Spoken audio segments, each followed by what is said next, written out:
I'm Will Brieger. I'm a volunteer and board member at Climate Action California, or CAC.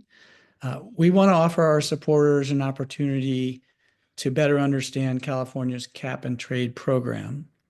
To do that, we've had great help from Climate Future California, in particular Al Grummett, and our speaker this evening, Jonathan Marshall. There are many groups concerned about climate change. Climate Action California is a bit different in that we focus entirely.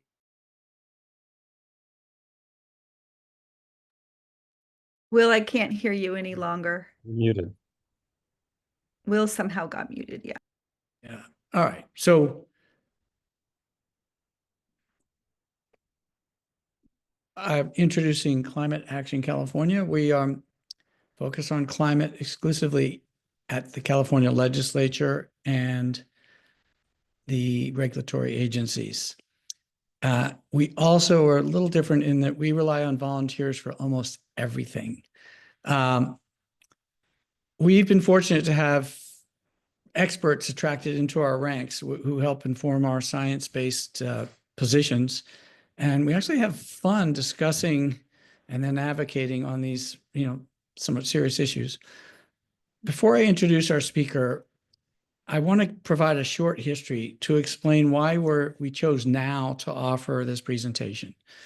In 2006, the legislature instructed CARB, the California Air Resources Board, this is our lead air quality and climate regulatory agency, instructed CARB to design greenhouse gas emission reduction measures to get us back to 1990 levels of greenhouse gas emissions by 2020. That was AB 32 by Fran Pavley, also the Global Warming Solutions Act signed by Governor Schwarzenegger. Those legislative instructions to CARB contained some detail and have been amended and expanded several times. Everyone seems to have their favorite and least favorite parts of that statute. CARB then designed and adopted an extensive suite of greenhouse gas regulations, ranging from carbon intensity standards for vehicle fuels to a zero-emission vehicle mandate to a ban on certain refrigerants. The 1990 level by 2020 goal was met by 2016. So one of those regulations that CARB adopted is known as the Cap and Trade program. The legislature expressly authorized CARB to use such a, quote, market-based compliance mechanism. Again, everyone seems to have a favorite and least favorite part of that regulation. Our speaker will tell us how that program works. Well in advance of 2020, the legislature came back with more instructions for CARB, this time to get us to 40% below the 1990 emission levels by 2030. And I said well in advance. That's because businesses need a signal and some lead time to plan and to invest the way we want them to. So that brings us to 2025. California has not stopped at 40% below 1990 levels. The legislature has required us to reach net zero by 2045. But the operative statute right now for the cap and trade program is a deadline by 2030. So well before that, the legislature needs to issue new instructions, which may include, and I'll dare predict will include, an extension or reauthorization, if you will, of the cap and trade program. That is the legislative process that is started this year. Of course, oil companies can and do pay people to whisper in our legislators' ears about these topics. At Climate Action California, we're going to get in that game too. And that's why I am so grateful to my colleagues at Climate Action California, Janet Cox, Linda Hutchins-Knowles, Amanda Martin, and Jen Balka. They pulled this presentation together in record time. Tonight, we're not going to talk about the myriad details in CARB's 403-page regulation, including all the attached documents. We are going to talk about what the legislation could look like that's coming. A note of caution on this entire topic, in my view at least, when it comes to merging science, policy, economics, and politics, there's never one right answer. So to inform our thinking on this topic, we're really lucky to have Jonathan Marshall here tonight to share his thoughts for us to consider. Jonathan Marshall with Climate Future California is former economics editor of the San Francisco Chronicle and economics policy coordinator for Citizens Climate Lobby. He's the author of several books, including Carbon Pricing, Why We Need It, How It's Working, and How to Build Support for It. It's free, and you can download it by using the link that we will place in the chat. He's published widely on carbon pricing in major newspapers, I think the New York Times and others. He's worked with climate scientist James Hansen. After Jonathan's presentation, he will answer as many questions as possible. I will ask that rather than raising your hand during the presentation, be sure to put your questions into the chat. And with that, I will hand it over to Jonathan. Thank you, Will. And thank you all for joining this presentation, which I hope you'll find timely and relevant. I'll just give a little preview of some of the major points I hope to make. First, that the good news is that cap and trade has been a success in California in terms of at least some of its climate objectives. And in my view, I'm going to argue we should rely more on it, not less, for future climate gains. And to help make the cap and trade program more effective, I am going to talk about the way in which we might use some of the revenue it generates to lower electric rates and energy costs for households instead of some of the other uses that it now goes to. I'm going to start with what may be my most provocative slide, because I think it's really helpful to at least think about the question I pose here. It's not, in fact, obvious why California should care so much about cutting emissions at the state level, even though all of us are committed to that. Our emissions are only 1% of global emissions. And more important, over an entire decade, our emissions would equal just 0.1% of the Earth's current CO2 level. Going to zero would have no measurable impact on the global climate or the many disasters that afflict California as a result. The best reason to act is to set a great example for action by the United States and the rest of the world. That's why it's so important to strengthen and improve our model carbon pricing program instead of letting it atrophy. It's also why we should spend less time and money sweating over small reductions in greenhouse gas emissions by proliferating expensive new programs that have questionable merit or global relevance. One of California's best climate policy innovations was to start pricing carbon dioxide emissions in 2012 to discourage use of fossil fuels. Carbon pricing follows the polluter pays principle by adding at least some of the social cost of climate pollution into the price of goods that cause that pollution. And one of the major causes, of course, is carbon dioxide, thus the term carbon in carbon pricing. The simplest form of carbon pricing is a tax on fossil fuels based on how much CO2 they emit when they burn. It's just like a sin tax. The World Health Organization says that tobacco taxes have proven to be the best policy for reducing cigarette smoking around the world. Experts say just the same about carbon pricing's effectiveness against greenhouse gas emissions.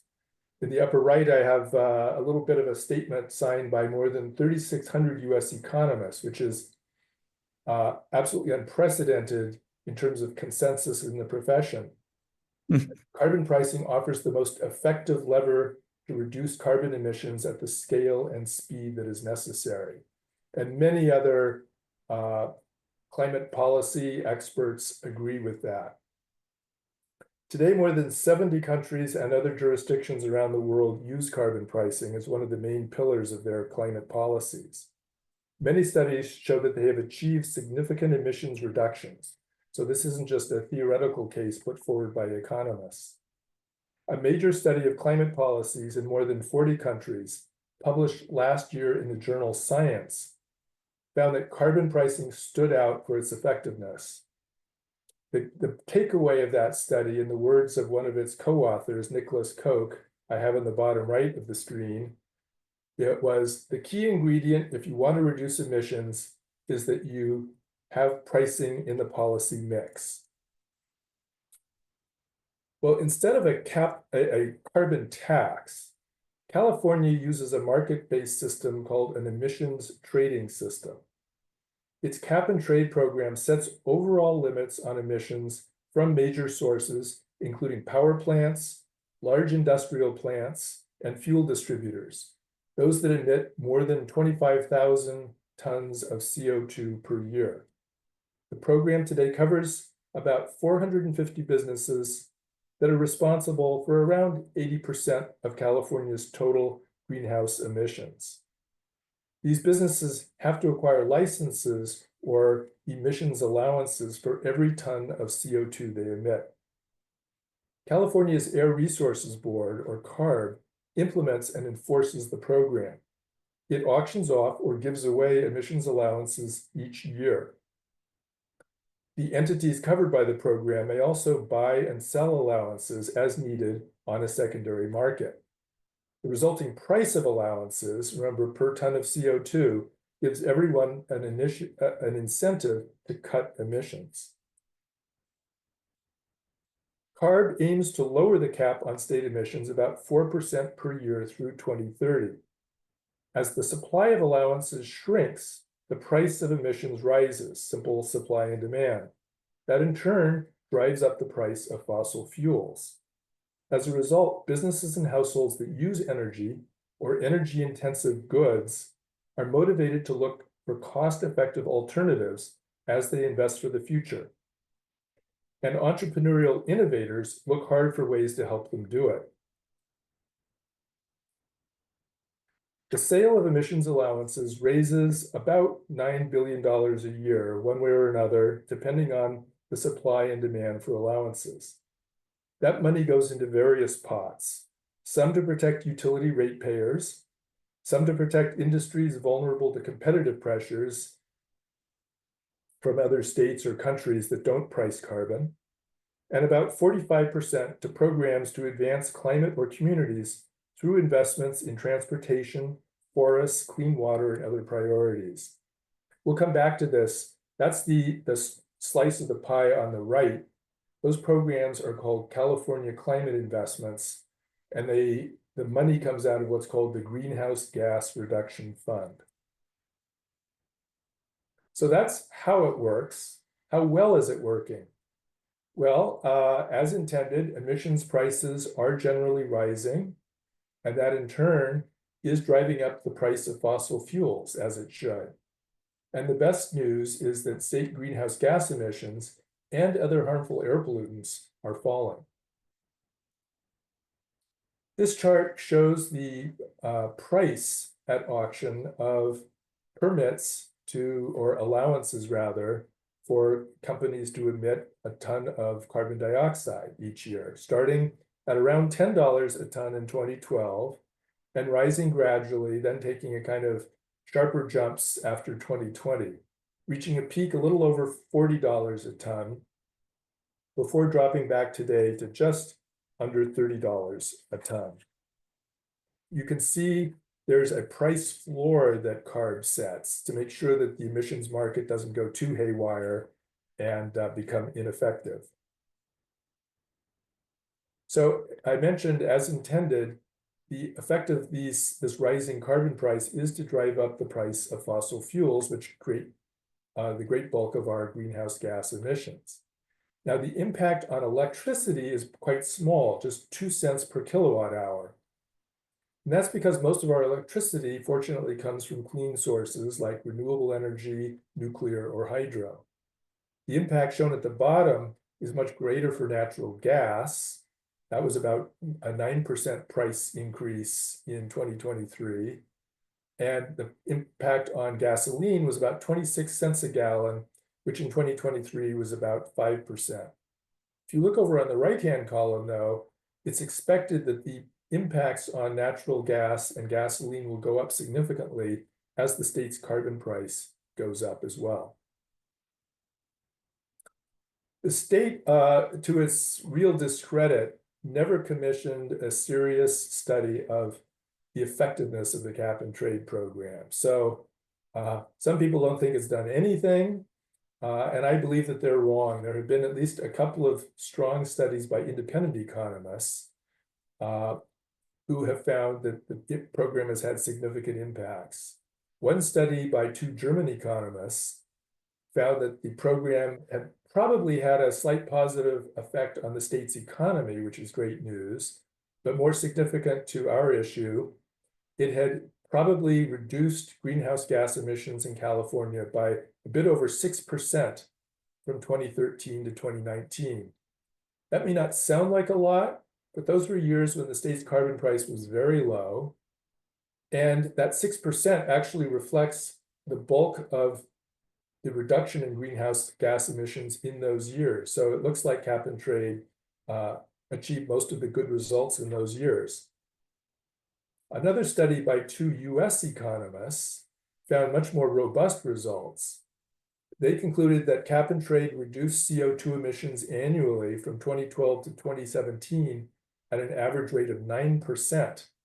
So that's great news if true. You can see there's some disparity between the studies. That's because this kind of thing is very hard to parse out from all the other programs and economic variables taking effect.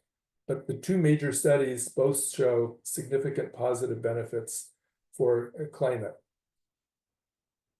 The other good news from the US study was that the program has also reduced air pollution of the kind that really harms human health, fine particulates and nitrogen oxides, which is great news. And this chart on the left from Cal EPA shows very positive health impacts on various demographic sectors of California's population. This shows the reduction in premature deaths in each of these population groups. And that's great news for the cause of environmental justice. Cap and trade is not only reducing carbon emissions, but also the kinds of emissions that harm disadvantaged communities.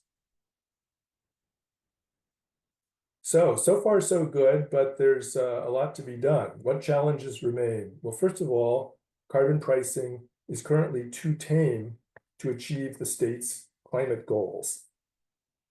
Secondly, California relies instead too much on costlier regulations.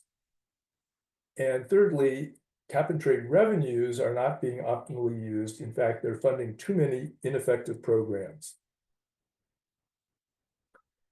As Will noted, the legislature is giving major attention to cap and trade this year with the hope of reauthorizing it after 2030. That's a big lift because it will require a 2/3 vote of the legislature.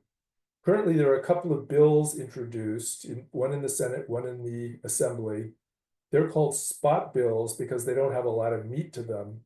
It's intended that they will be kind of shells that will get fleshed out as hearings go on, as the public gives them input, as experts weigh in, and so forth.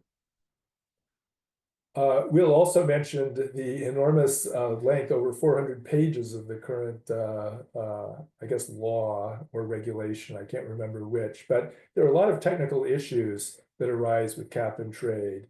And a lot of experts spend a lot of time working on those.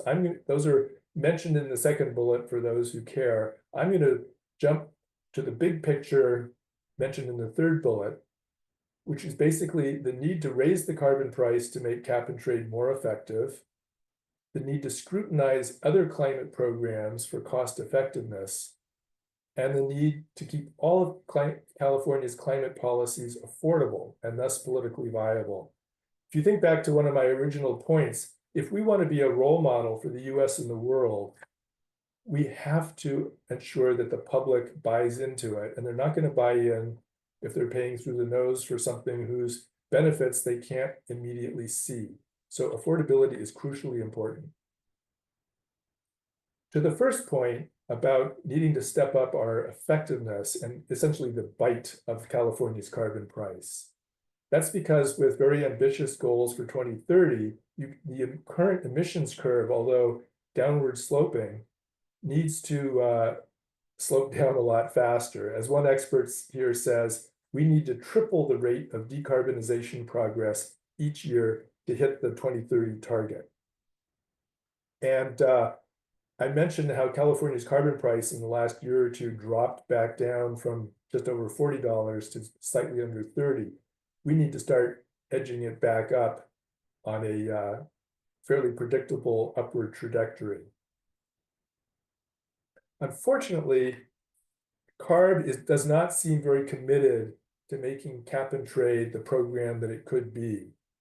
In its last major planning document issued in 2022, CARB referred to cap and trade as a program to fill the gap behind other regulatory programs to meet the 2030 emissions target. Essentially, they see cap and trade just as a backstop to other programs. And I will argue that that's exactly backward. A real indication of where they view the importance of the program is that in this document, they didn't even start discussing cap and trade until page 112. And then it was relegated to just a few pages. So in my view, so experts share my view that they have it exactly backward. Meredith Fowley, who is the head of the University of California Energy Institute and a top advisor to Cal EPA on the cap and trade program, said, we have built a world-class economy-wide cap and trade program in California. Why are we planning to ask less versus more of this carbon market? Well, CARB is indeed missing the boat here. Broad-based carbon pricing is usually much more cost-effective than less flexible, one-size-fits-all regulations that impact only specific sectors. The state's Legislative Analyst's Office, a sort of think tank for the legislature, has confirmed this view in studies. I have a quote on the left here about cap and trade generally being the most cost-effective approach. And CARB's own data seem to confirm this. Its report showed that the state's renewable portfolio standard for electric utilities costs about $175 for every ton of CO2 reduced. And the low carbon fuel standard, which affects transportation fuels, costs roughly $150 per ton. Both are many times higher than the state's $30 per ton carbon price. A 2017 analysis performed for CARB found that carbon pricing cost the state's economy much less than command and control strategies like regulations. The command and control approach was about twice as negative as carbon pricing for jobs and gross state product, and its impact on personal income was 3 to 6 times worse. And I thought I would just take one example to illustrate, why this might be. Researchers from MIT reported that tougher national fuel efficiency standards through the CAFE program for new vehicles would cost the economy, the US economy, for the same reduction in gasoline use, at least 6 times more than a carbon tax of about $45 per ton. And here's kind of in a nutshell why.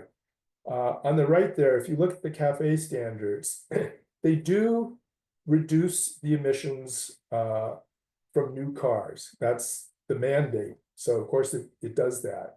The problem is, to get there, it makes manufacturers come up with new and expensive technology to lower emissions. By raising the cost of new cars, it actually makes car buyers less likely to get rid of their gas guzzlers and buy a new car. That's simple price effect. Why should they? So there's really kind of a mixed effect here that's pretty limited. Moreover, it's nice to affect the fuel efficiency of new cars, but cars today last, say, 20 years. So it'll take years and years, maybe 2 decades before these higher standards work their way through the whole fleet. Well, let's look instead what a carbon tax or a gas tax would do. First of all, unlike the fuel economy standard, it actually encourages people to buy new cars. That's because it raises the cost of driving old gas guzzlers by raising the price of gasoline. So they want to buy new cars. Secondly, it gives manufacturers a good incentive to make new cars more efficient or have fewer emissions. That's because car buyers are going to want to save on the carbon tax by having the most efficient car they can. It also encourages both new and old car owners to drive fewer miles to save on gas taxes or carbon taxes. Very importantly, it also encourages car owners to investigate transit options or walking or bicycling as options to minimize their taxes. And finally, it raises revenue, which can be used either to return to households to ease their financial burden or to spend on other climate programs. So this is an example of why many economists think regulations, not always, but often suffer in comparison to carbon taxes. If you look at how the CARB spends money from the cap and trade program, you'll see further evidence of this. I mentioned to you that a big chunk of revenue from the program is allocated to the Greenhouse Gas Reduction Fund. And that basically funds dozens of programs throughout the state. Something like 94 different programs have been funded by this fund over 10 years. They've spent over 11 billion and allocated something like 28 billion. But if you look here, this is one page from their latest annual report, listing page after page of these programs, many of which you've never heard of. If you look over to the column on the right that I've highlighted, that's the cost per ton of CO2 reduced. And many of those programs are over $1,000 a ton. One of them towards the bottom is over $9,000 per ton. As the legislative analyst said, and I have this quote on the left, that's just way more expensive than programs like cap and trade, which at the time they wrote this was running $28 a ton. It just represents, frankly, a huge tax on California households to be charging them $1,000 for every ton of CO2 reduced. Well, one of the Cal EPA's advisors on cap and trade, who happens to be not only an economist but a political scientist, just said flat out, there's a role for politically motivated spending in real-world political systems, especially controversial policies like cap and trade. He's a realist. But pork is dominating policy effectiveness here. That's a pretty strong statement. Well, what are some better ways that CARB might spend cap and trade revenue? First, they need to keep their eye on the goals. First and foremost, to cut emissions, but also to help households through the costly transition to a cleaner economy, and in the process avoid a political debacle that would throw all of our climate gains into jeopardy and make our programs less palatable to the rest of the country and the world. And a couple of key ways to do this are, first, use revenue to buy down electric rates to lower bills and promote clean electrification, and create larger climate credits to offset rising energy costs from natural gas and especially gasoline. California currently has the second highest electric rates in the country, and as all of you know, they're rising fast. And this represents a highly regressive, in effect, a form of tax on households that sets back the state's equity and climate goals. In a joint statement, NRDC in turn a couple years ago noted, while California's decarbonization goals require aggressive electrification of buildings and transportation, rapidly rising electric rates discourage electrification investments and exacerbate the affordability crisis for lower and middle income Californians. And in fact, studies by University of California economists indicate that this electricity tax is even more regressive than the state sales tax, and has become so high that it has depressed adoption of electric vehicles and heat pumps in California by more than a third. And this is a huge setback for our climate goals here in California. At the same time, this affordability problem is creating grist for anti-climate organizations, some of them funded by the oil industry, to blame California's climate programs for all of the high energy costs in the state. And I feel that there is a very real possibility of a voter revolt. People are already outraged at the high cost of living in California because of housing prices. It would be very easy for a large-scale, well-funded campaign to get voters potentially to roll back a lot of hard-won climate gains if we don't pay attention to this affordability problem. And there's no question the legislature and governor's office are very aware of this. So what I propose is that, again, focusing on these three goals of maximizing climate impact, affordability, and political viability, we direct some of that $9 billion in cap and trade revenue, first to reduce electric rates by paying for state programs that are now paid for by electric customers in their bills, but don't really have much to do with the generation or distribution of electricity. There are a bunch of these programs. The biggest and fastest growing is wildfire prevention. That would be a good place to spend some of this money. It would bring down the cost per kilowatt hour, make electrification more affordable, and reduce bills. And secondly, offset other rising energy costs for natural gas and gasoline, which, as I mentioned earlier, are going to keep rising with as the cap and trade program bites harder. Offset these with universal climate credits to help struggling households without reducing the carbon price signal. We already have some small climate credits that go out to utility customers. The governor's office just had a big press release about this, which I thought was a smart idea to give it publicity. But we need to probably do more along these lines so that California households and voters understand that these programs are putting some money back in their pockets, not just taking it all away. A number of expert groups are starting to think along these same lines. I'm not filling this presentation up with slides to prove that, but I thought I'd just give one example from the Joint Legislative Committee on Climate Change Policies, which just in February noted that the Greenhouse Gas Reduction Fund presents an opportunity to prioritize affordability. For example, it may be leveraged to reduce electricity rates by a volumetric credit, which could encourage electrification. So that's exactly on point to what I'm talking about.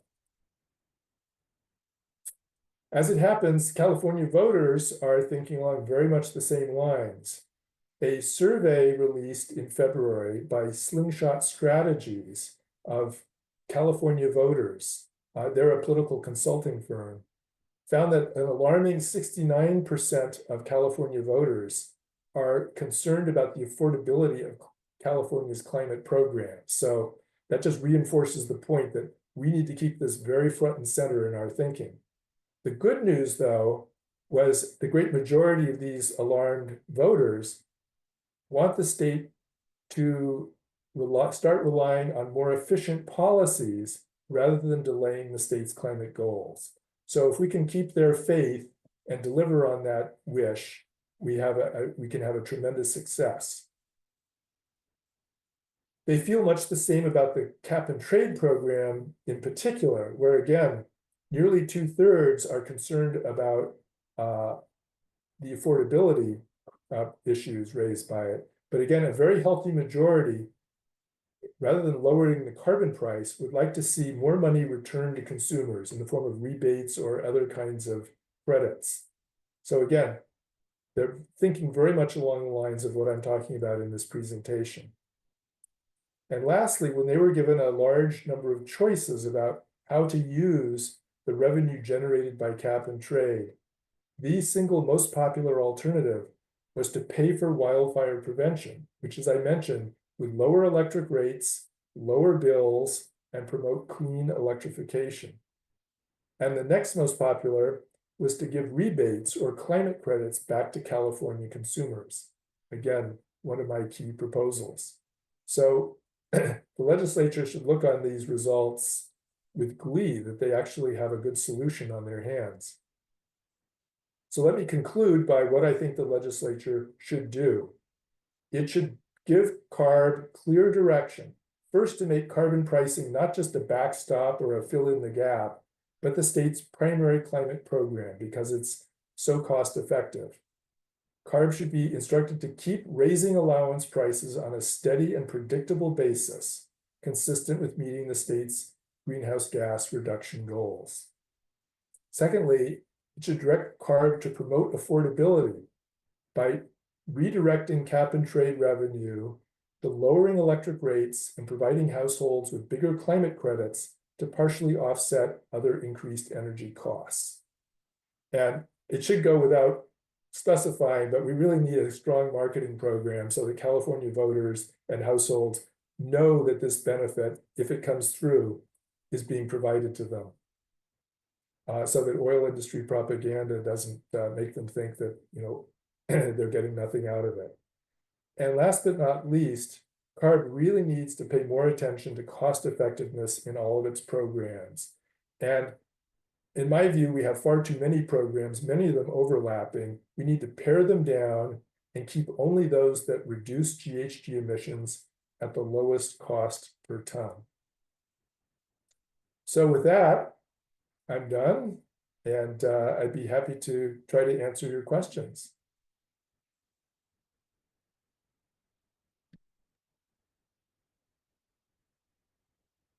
Jonathan, thank you for that. And thanks to everyone who's listening for showing an interest in this important topic. I learned a lot. And this presentation is part of a process that will allow us within CAC, or Climate Action California, to come to kind of our conclusion on what are the policies we want to advocate for. And Jonathan certainly gave us a lot of good things to think about. We welcome your participation in our work in whatever way fits into your busy lives. You can see there's a QR code that will make it easy to volunteer your time. Not everyone has time at this point to give more of, but we also welcome financial contributions. We will use that to leverage what we're doing, do it better and in as organized and professional fashion as we can. Because at least my role is to go to the Capitol, and I want to, do the best work we can do. Because as I mentioned earlier, the industry folks will be there. So thank you, everyone. And again, Jonathan, for that informative presentation. I'm now going to turn this over for Q&A. Linda Hutchins-Knowles is our volunteer coordinator, and she's collected the questions. She'll pose as many as time allows for Jonathan to answer. Linda? Yes. And so I want to thank you also, Jonathan. That was very informative. And the fantastic questions and conversation in the chat that shows a lot of thoughtfulness. I'm excited to get to them. I want to say that questions are coming from 3 places. There was a discussion board. There were questions submitted ahead of time on a form and questions provided in the chat today. And to be efficient, I've got a list of all of them that came in up to like the last minute or two, and I'll catch up to the new ones when we get a chance at the end. So with no further ado, and then Jonathan, also to avoid going into the weeds, of course, because we'll have a lot of questions to get to. I think there's about 16 or so, perhaps maybe 20, haven't added them all up. But the first one I'm going to start with is a comment that came in the discussion board originally before your conversation was about someone was curious about how, or she'd like to know which lawmakers are pushing the cap and trade upgrade like this early, and what demands the climate activists are making and why. You want to address that one? I mentioned the two spot bills. Basically, most California Democratic legislators are interested in this program. And there are sort of energy and utility committees and that joint climate action committee that are heavily involved. I don't actually off the top of my head remember. I can go back to my slide to get those two bill numbers that people can look up and see the co-sponsors. But those bills are good places to start for further research and contacting representatives. But basically, any of your state senators or assembly members are going to be paying attention. All right, thank you. Another question was, how well are tons avoided or removed? How is it validated that they're really removing the carbon tons? And should the renewal of cap and trade have instructions on this and funds to do the validation? I'm not an expert, but the Air Resources Board actually has a whole page on its website about validation and verification. First of all, it puts companies through an extremely rigorous reporting process. I actually have a friend who used to do this for a living, and it was his bane because it was so much work. But they also hire third-party firms to go around and audit these companies. So I have not heard any critics say that this is a big problem. I think compliance with the program is considered to be very good. Okay, that's reassuring to hear. Thank you. Another question that came in before the meeting tonight was wondering, this person wondered if we're fooling ourselves with the mirage of offsets. Are they really changing behavior, or do they create more local emissions because of the low quality product? Another question we have heard it is phrased, are they kind of giving license to pollute by buying the credits, then license to pollute in certain neighborhoods?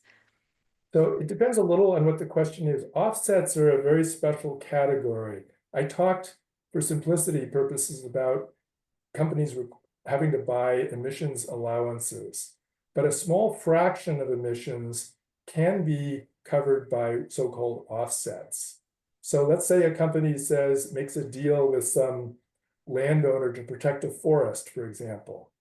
If that transaction meets certain criteria and is deemed valid and likely to really lock up carbon for the long term, they may be able to get credit that they can use to cover their what would otherwise be the need to purchase emissions allowances. The good news is the state has kept those offsets to a fairly small fraction, and I believe they're declining over time. Offsets have gotten a terrible reputation over time for good reason. So many of them have proven to be very dubious, if not outright fraudulent. I'm sure most people go into these deals not with fraudulent intentions, but if you buy forest preservation and then the forest burns down, how much good have you actually done? So these offsets are not a very good way to manage long-term climate policy. But I don't think they're a major problem with the cap and trade program. Yeah. Linda, could I jump in quickly? Sure. Yeah. There's two kinds of offsets and people blur them. There are private market companies that offer offsets, and there have been studies and news accounts of they're terrible. Some are good, some are bad, but they're basically not considered very effective by environmentalists, frankly. The offsets that are allowed within the cap and trade program at CARB are subject to a much more rigorous program. It doesn't mean they're perfect, but they're not really to be confused with the offsets you read about as being junk, frankly. Those latter offsets I would call PR tactics as much as anything. There's actually no requirement for companies to get them except it looks good in their advertising. But Will is right. The ones that CARB accepts are closely scrutinized. I'm not convinced that they're still, perfect, but fortunately, they're not relying very much on them. To your other, but there's maybe also another point that the questioner was asking, even if the terminology was not quite right. You could argue, as many critics do, that buying emission allowances is buying a right to pollute. And there's a way, that's kind of a nasty way of putting it, but yes, it's true. But the fact is, unless we want to shut down the entire economy, we are going to have some pollution. We are not capable, we don't have the technology or the investments ready to end all climate pollution overnight. So the question is, how do we manage a reduction without throwing everyone's life into turmoil? And that's why a carbon price, a steadily rising carbon price, either through a carbon tax or a cap and trade type system, is an effective way of ratcheting down those harmful emissions. And smart regulations and subsidies have a place as well. Okay, thank you both, Will and Jonathan, for clarifying that. Another question asked before the meeting was, can you explain the interplay between the regulations and cap and trade? It sounds like there's kind of a either or there, and what interplay, how much are they both being? That's a great question. It's also a bit complicated, so bear with me, and if people don't understand, I'll try a second time. This is in fact a big problem California has because of the nature of the cap and trade system. There's a lot of, first of all, there's a tremendous amount of overlap between our regulations. And if you'll forgive just a little bit of cynicism, and hopefully I'm wrong here, but there is a lot of political momentum for legislators to show how much they care about policy. So they're always pushing new bills to do things, and sometimes they overlap. And so, it may not always be cost effective in that approach. The bigger problem I see is that cap and trade is already working to lower emissions. So are these regulations adding something or not? We have, for example, I mentioned briefly the low carbon fuel standard, which is designed to reduce carbon intensity of transportation fuels. Well, gas taxes and carbon taxes also do the same thing. So do we actually need both? It's not at all clear to me we do. And let me then mention the single biggest problem. This actually has a name. It's called the waterbed effect. The idea being, if you plump yourself down on a waterbed one place, it rises someplace else. So here's the problem. If you enact a tough regulation that reduces greenhouse gases in one sector of the economy, that sector, forced by regulations to reduce its emissions, no longer needs to buy as many emission allowances from the cap and trade program. So the demand for allowances goes down, the price of allowances goes down. That means other sectors, the companies in other sectors of the economy can buy allowances more cheaply. They can now afford to pollute more rather than less for the same money. So what you end up doing is you don't get any net reduction in emissions. You just suppress them one place and they bounce up someplace else. And this is, economists talk about this a lot. A carbon tax does not have this problem. An emissions cap does have the problem. We're stuck with the problem. As long as we're stuck with it, I think we should emphasize the cap and trade program, which reduces emissions more cost effectively, rather than emphasizing expensive regulations that don't actually buy you any further extra emissions reductions. Okay, thank you. Another question asked was about how we could increase the price to at least $50 and not impact energy bills for lower and middle income people. Okay, well, as I tried to show here, we can't increase the cap and trade price without increasing the price of fossil fuels. Indeed, that's the whole goal of the program, and that's a good thing. What we want to do, and I would add that regulations indirectly affect the price of fossil fuels, but they don't raise revenue. So they actually impact low-income households a lot.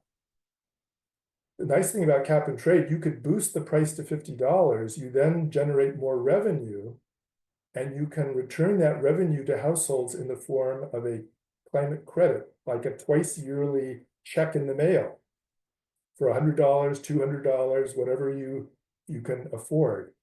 That can really offset the cost of having to pay more per gallon of gasoline. Now, the key thing, just in case people are not clear, you want that price of gasoline to go up. You want drivers to think twice about, whether they really need to make this discretionary car trip, or their next car, maybe it should be electric because then they won't be paying these high gas prices. Or maybe they should take transit. Those are all good reasons to keep the price of gasoline going up. But you can prevent households from becoming impoverished by giving them a check. If they get a check for $200 in the mail, they're not going to just spend it all on gasoline. They're going to spend it on food, maybe eggs, you name it. But they will reduce their driving behavior. So it's a win-win. I would say one other really important point, because I didn't really make it here, there are limits to what California can do with its carbon price, or frankly, for that matter, with tough regulations.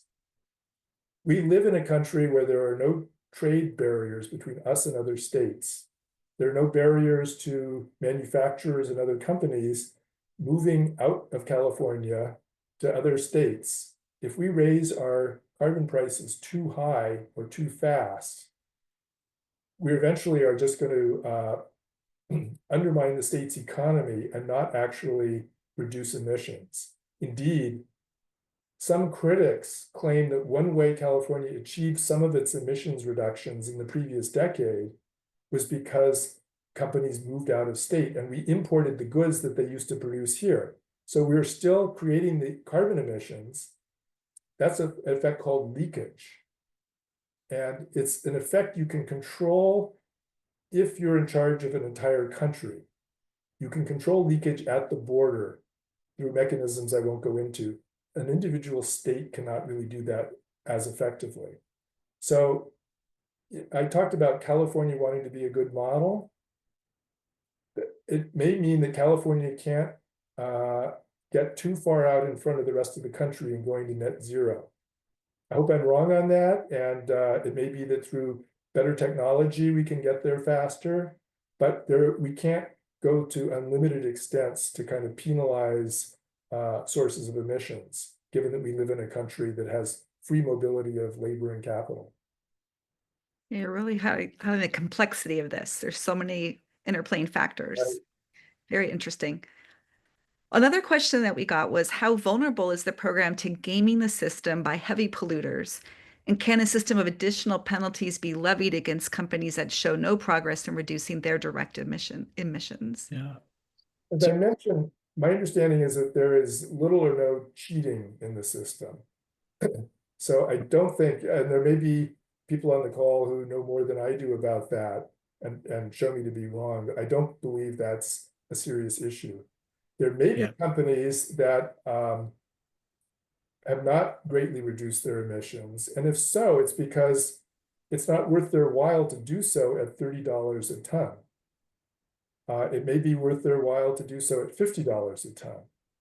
So that's the reason you want to be raising that carbon price. What happens is the effect of a carbon price is to ensure that everyone harvests the lowest hanging fruit first.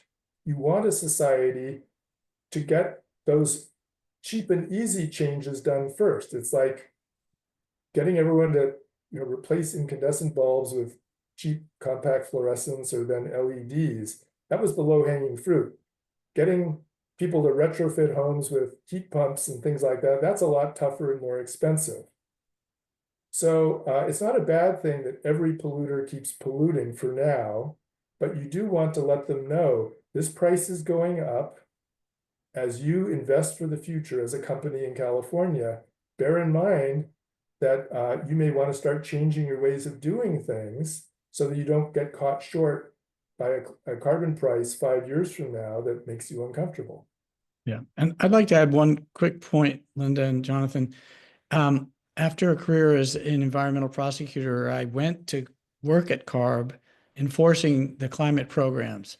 And I am confident that no one is gaming the system. We're in the cap and trade program, we're talking about a relatively modest number of companies, and they are scrutinized, and their emissions are searchingly reported and double checked and triple checked.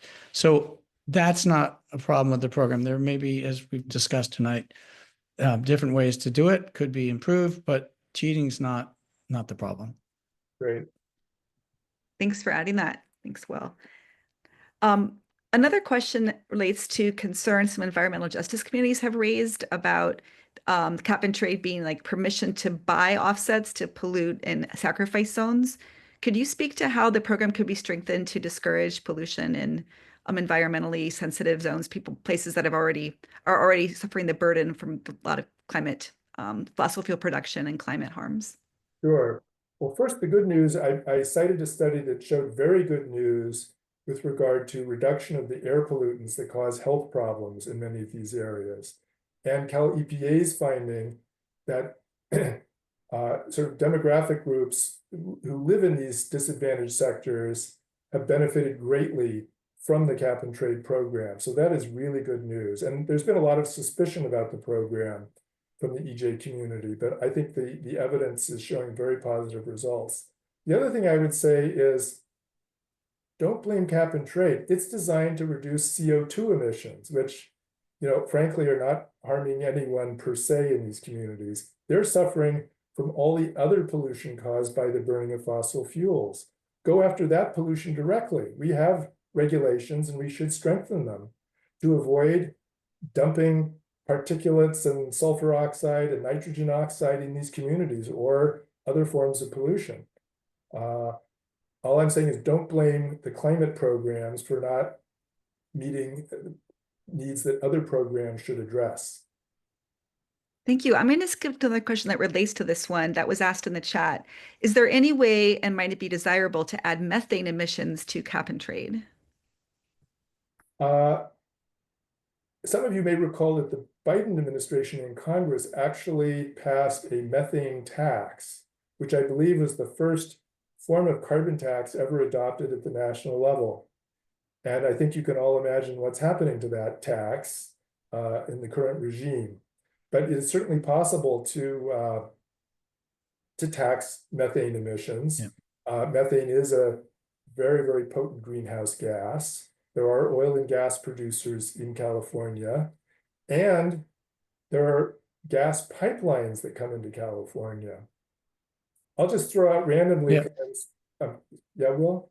Yeah, well, I just want to say methane is one of the greenhouse gases that are covered both by the cap and trade program and other regulations, including a regulation aimed at landfills, which are a significant source of methane, and another one aimed at oil and gas pipelines and other facilities, wells, and so forth.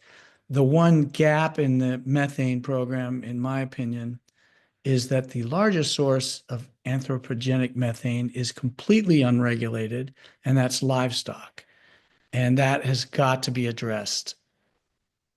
And I think, and others probably are more expert than I, but I think it's very controversial, but this low carbon fuel standard encourages dairies to harvest some of the methane, not the methane from cows belching, which is a huge problem, but the methane from all of their dung producing methane. The problem is it actually encourages dairy farms to expand production, and so the problem gets worse. So I'm not super impressed. Maybe I'm uninformed, but I'm not super impressed by CARB's handling of this issue. I'll share some good news here, is that Climate Action California actually submitted a formal petition to CARB to regulate the methane from dairies. And we're able to, partnering with an environmental justice organization in Fresno, able to get that adopted. And so they have agreed CARB will be regulating methane from dairies. However, it's going to be a slow process of how do you measure it and how do you do this, and it's not going to happen right overnight. But at least I'm just want to give a shout out to our amazing team here, including Will and Dan Chandler and others that were able to make this happen. It's an example of the work that we do. So couldn't miss that chance to shout it out. Did you want to add anything to that? I let me just add that the New Zealand government actually began discussions several years ago about taxing emissions from livestock. So a carbon tax for, and they did a great job of consulting ranchers so that they didn't face the usual wall of opposition. I don't think it's actually been implemented, and there may be one other country that's talking about it, but it's certainly within the realm of possibility to employ similar principles for this problem. Yeah. Good. Well, then back to cap and trade. Getting to some of the questions in the chat now. One was asked early on about figure 2, particular one in your slide, that shows allowance prices at the floor from 2012 to 2020. And so the question is, how was the floor set, and how might emission levels have been impacted if the price floor were higher? So as far as I know, CARB in its own planning sets an emissions floor, a price floor, and they also have a price ceiling as well, just to keep these prices within bounds and a bit more predictable. One of the drawbacks of a cap and trade type system is prices can be very volatile, which makes it very hard for businesses to plan for the future. A carbon tax can be made much more transparent and predictable. So pardon me, I'm a bit of a zealot for carbon taxes, but we have what we have, and we should just try to make it a little better. So the CARB could have either raised the price floor, or it could have been more aggressive about reducing emissions allowances each year. Either way would have driven up the price. You know, it may be that they were concerned about the possible negative public reaction if they drove up the price too fast. And there has been a tendency among public sector officials to be concerned about the optics of carbon pricing and the potential for, you know, public revolt against affordability. And many officials believe, and some, you know, non-official experts as well argue, that the costs of regulations are much better hidden from the public, and thus makes them kind of politically easier to get away with. And I think there may be some truth to that up to a point. And beyond a certain point, the whole system becomes so expensive and onerous that you can't hide it anymore. And at that point, you actually have a much worse problem on your hands. And I worry that we have kind of reached that level where, you know, you're getting editorials in the Wall Street Journal and ad campaigns and people running for the legislature attacking the cost of regulations in California. So you can't hide it from the public forever. Yeah, that's a good point. Okay, another question is, how can we avoid this being a handout to the IOUs? Instead of funding virtual power plants and rooftop community solar, they just pocket that that money if it goes to them. I see Will shaking his head. It doesn't work that way. Utilities are granted a certain amount of revenue based on the costs that are approved by the California Public Utilities Commission. And various programs, I mentioned these social programs whose costs have been embedded in electric rates for a while, which has the benefit of keeping them out of the general fund, so the legislature doesn't have to raise taxes. That's an example of trying to hide the ball a little bit until the ball got so big, i.e. electric rates, that we can't hide it anymore. But any money that pays down the cost of those social programs goes directly into lowering rates. Not a dime would go toward utility profits. So by the way they get their profits, it's basically impossible. They get an allowed return on investments they make on approved infrastructure, like transmission and so forth. So this category doesn't fit that. And they're just a pass through. They're just the billing agent for these programs. Mm-hmm. Okay, thank you. Another question is a bit of a comment. I'm checking to see, I'm trying to focus on the questions, not just the comments. Um, but yeah, I'm going to bring this one up just to have you respond to it. But this person believes that the overriding problem with carbon pricing, whether it's a tax and fee or a cap and trade, is that to make a significant impact on reducing emissions, you have to have the products priced so high that leads to this backlash that you were talking about because it's so overt if the prices get so high. And so carbon taxes in Canada are currently being repealed because of this backlash.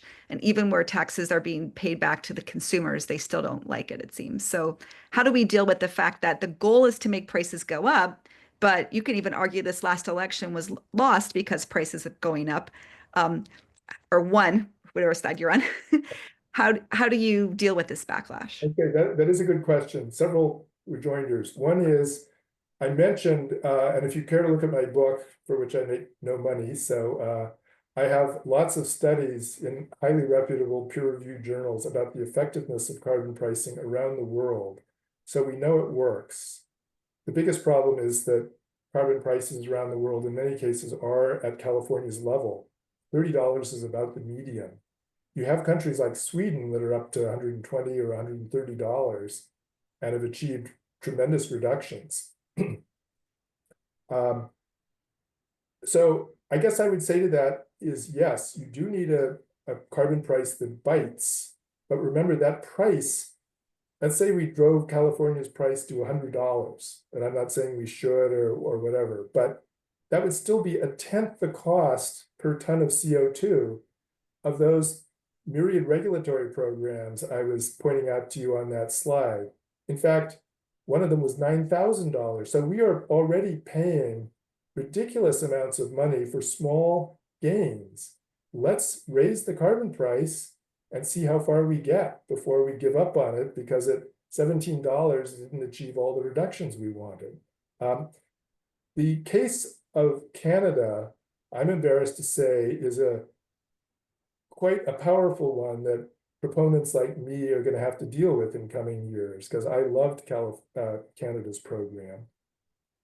And I would say, at the risk of sounding like just argumentative, but I and other people who favored it have actually warned in print, so we're on record for years, that Canada was mismanaging the public relations aspect of the program by hiding from voters the fact that they were getting more back in climate rebates than they were paying in higher energy prices. They got these rebates in the form of electronic funds transfers with cryptic notations that no one understood was coming back as part of this program. And I just gave Gavin Newsom a little shout out, because the governor's office had a big blaring press release today about California's latest climate credit. It's pretty small. It's not going to blow anyone away, but at least he's trying to publicize it. And Canada, actually, the ruling Liberal Party passed a law some years ago because of abuses by the former Conservatives who were using government funds to trumpet their successes. So the Liberal Party tried to do good government and make that illegal. And then it basically meant they couldn't publicize the value of these climate credits. So in my view, Canada's program might have worked really well if they had been able to publicize the fact that the great majority of households were better off with their program. Will. Yeah. So the California version of that, which you've mentioned a few times, Jonathan, is there is this credit that shows up, frankly, buried in your utility bill. And I don't know how many of our 40 million Californians read their utility bill that closely, but I suspect that's part of the problem, because they're seeing prices go up. They're not noticing that credit, which doesn't come every month. It's episodic. Twice a year. And yeah, so that may not be the best way to get money back or to lower electricity prices. There's no right answer, as I started out with. It's hard to know. It doesn't mean it's not a good way to get money back to people. It does mean that you have to accompany it with a marketing campaign. You know, the whole rest of the US economy understands this well. Marketing, like, is the number one thing. No matter what you do in our country, marketing comes first. And I think our political system needs to recognize that. You know, back during the pandemic, Donald Trump was very smart to put his name on every check that went back to households as pandemic relief.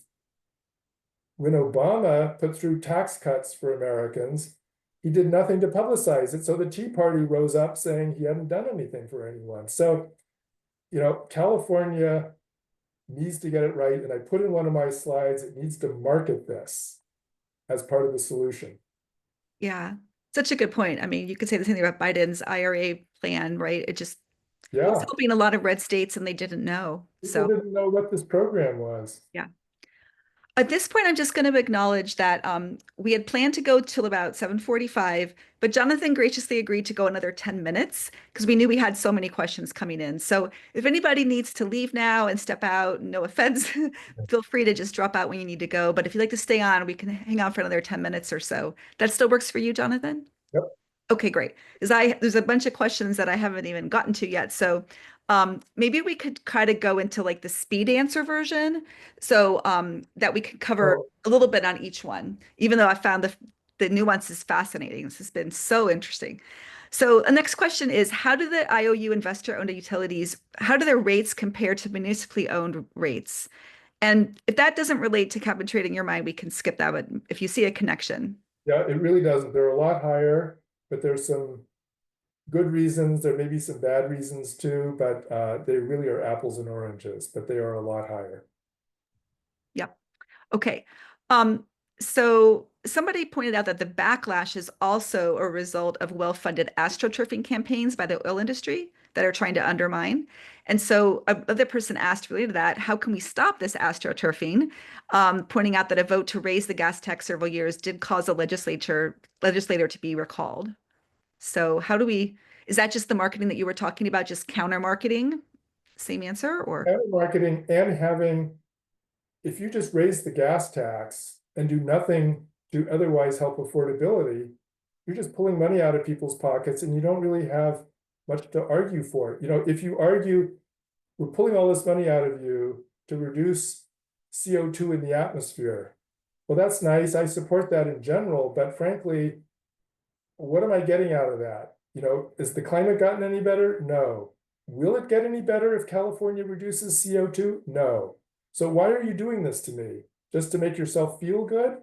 If I can say we are being a role model and we're giving you this money back, really the net payers in a program like this are those industries and people with really big carbon footprints. First of all, they can generally afford it, and they're the ones who, you know, are flying all over the world. So, you know, if they have to pay more for their lifestyle, so be it. Most people are fine with that. But the average person doesn't want to pay for some theoretical benefit. So it's crucially important that we pay attention to that affordability piece of the puzzle so households can afford this transition. Great, thank you. Education's part of that too. Yep. For sure. Another question is, if some of these programs like wildfire prevention are stripped out of utility bills, how do you propose they will be paid for? Well, as I mentioned, there are two ways to pay for them.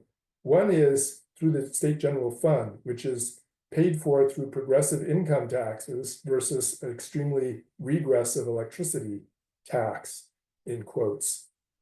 But the gist of my proposal was to use a chunk of cap and trade revenue to pay for those programs. Instead of paying for lots of programs you've never heard of that cost $1,000 per ton, put some of that money back into lowering rates, which will also have a very beneficial climate effect by promoting EVs and heat pumps. Right now in California, it costs twice as much per mile to drive an EV as it does in the rest of the country. You know, you have to be pretty dedicated. I do own an EV, I have solar panels, etc. But, you know, a lot of us have done that because, you know, to be ideologically correct, not because it's actually saving us as much money as you might like. I'd like to get the average California household to save money by doing these things. And you can only do that if their rates come down. Yeah, and I want to validate that we are paying more than other states, but I also want to just say that you still save money when you drive an EV compared to a gas-powered car, A little bit, but but also in the actually, maintenance of the car too. There's a lot of factors go into that. So yeah, maybe. there's studies. That used to be the field I was working on, so I'll Okay. vouch for that. But moving on to more questions. Are there studies on how consumers react to facing increased costs for some products while getting a refund on other products and services? Do they see both sides equally? So this person's wondering how favorably voters might see a cap and trade or carbon tax where the revenues are fully or partially returned. Well, uh, there have been numerous studies by behavioral scientists looking at how to make carbon pricing programs more politically acceptable or even, welcomed by people. And one of the mechanisms that works over and over again, not in every study, but in most studies, is the idea of returning revenues in the form of a lump sum dividend or a credit. So, and I mentioned that California poll by Slingshot Strategies indicating that that's exactly what the majority of voters would like to see. So I think we have every good reason to think that this would be a politically effective strategy. Right. And I'll just bookmark. There's different studies and different polls, and of course, different economists always. So I've seen things that suggest people really don't mind paying money if they know that it's going to be spent to address our climate or to crack down on some other sector. Those things poll really well. So renewable energy. If you took the money from cap and trade and told voters we're going to do solar farms and windmills, I think that'd be fairly popular based on polling I've seen. But again, there's so many ways to do this. It's a interesting issue. Will is exactly right. In fairness, that polls often as well or even a little better than the idea of the dividend. I have a suspicion, which is not proven, so it's nothing more than my opinion. But having seen the uptake of utility programs, PG&E, for example, has an all-solar program that costs just a little more than regular electricity. Very, very few people actually take it up. In polling, where nothing is at stake, they often signal their virtue by saying, oh yeah, I would love to do that. And they won't put a dime toward actually doing it. So that's my personal suspicion, that they would rather get the dividend check. Then if they want to donate that towards renewable energy, great. But I have a feeling that people at the end of the day are going to prefer that. But that's open to argument. Okay. So we've got time for maybe a few more questions. The next one was how effective you think the cap and trade funded program to support affordable housing has been. I can't give you any specifics on that. I would say it's unlikely to be doing a lot to promote greenhouse gas reduction. In fairness, CARB does have discretion to give to programs that accomplish other social objectives. So I don't want to just condemn outright, but I think that the legislature needs to think hard about this and say, look, affordable housing is a good goal. That should be funded out of the general fund, like most social programs, and we have a progressive income tax to do that. The greenhouse gas reduction fund, damn it, should go for reducing greenhouse gases one way or another, and not just a grab bag for every kind of thing. And that's why you got a little bit of a cynical statement from Danny Cullenward about pork. I don't mean to imply that that particular affordable housing program is some awful piece of pork, but it may not be best funded out of this program. Okay, thank you. What about, let's see here. I'm just scanning. I've gotten to all the questions that were asked before we started the Q&A, and now I'm quickly scanning the ones that came in during the Q&A. But here's one. Does CARB use focus groups and similar techniques to assess reactions to proposed regulations and programs as part of their program development? Will looks like he knows the answer. CARB has a 50-year history of basically hiring engineers and a handful of lawyers. And they do the best science they can. But then when it's time to pick the mix of regulations and policies, I think Jonathan is suggesting they're not thinking like economists, but they truly are. They're the engineers that got us clean tailpipes, basically. If you grew up in the Los Angeles basin, you can see the difference between the air in 1970 and now. So that's what they do best. And I think, Jonathan's raising really good points from an economic point of view. Okay. And then how about, somebody asked about your book. So I'm going to put the link in the chat to getting your book. And that's amazing that it's free of charge. Yeah. Fantastic. Cheaper than a dozen eggs. Yeah, seriously. Okay. And then we are almost covering them all. I think I've missed a couple here. Someone wonders if it's more effective to use carbon pricing to extract tax revenue from industry and make fossil fuel energy more expensive, or to finance clean energy and make renewables less expensive. Okay. Carbon taxes, in my view, are much more effective. The problem with renewable energy subsidies is that they lower the cost of all energy without actually bending the emissions curve. You don't really reduce fossil fuels if you just subsidize clean energy. There is a lot of cheap oil and gas in the ground. Sure, you may just, with cheap enough renewables, you may price out of the market some of the most expensive fossil fuels, but you're never going to drive fossil fuels away. We have huge amounts of embedded infrastructure that are already paid for, pipelines, drills, et cetera. If the profit on those goes down, they aren't going to shut those down until the last drop of oil goes away. You actually have to raise the price of fossil fuels. And it's just vastly more cost effective. There's zillions of studies on this. It's much better. Now, there is an argument, even though it's not so cost effective, for subsidizing renewable energy, subsidizing EVs and the like. And that is, if you want to avoid a political backlash, you need to increase the cost of bad things, fossil fuels and the things that run on them. But you also need to make that energy transition affordable. And I've mentioned through credits and so on, you can help do that. But another way to do it is to subsidize things that people need. If gas guzzling gets too expensive because of high gas prices, you need to have an option. And an EV, you might, for a few years want to subsidize EVs just so people don't scream bloody murder.